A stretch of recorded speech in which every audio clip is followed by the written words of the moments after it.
દિલ્હીમાં પણ લોકસભા ચૂંટણીનો માહોલ જામી રહ્યો છે અને સિયાસી દળોના જે નેતાઓ છે એના વચ્ચે પણ જંગ જારી છે.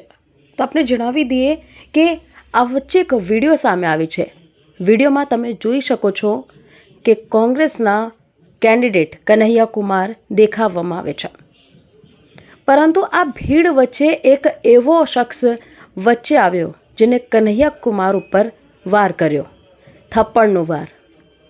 તો આ કોણ હતો અને કોણે વાર કર્યો એની પુષ્ટિ તો અત્યાર સુધી નથી થઈ છે. તો આપણે જણાવી દઈએ કે દિલ્હીમાં પણ અત્યારે લોકસભા ચૂંટણી છે, તો એના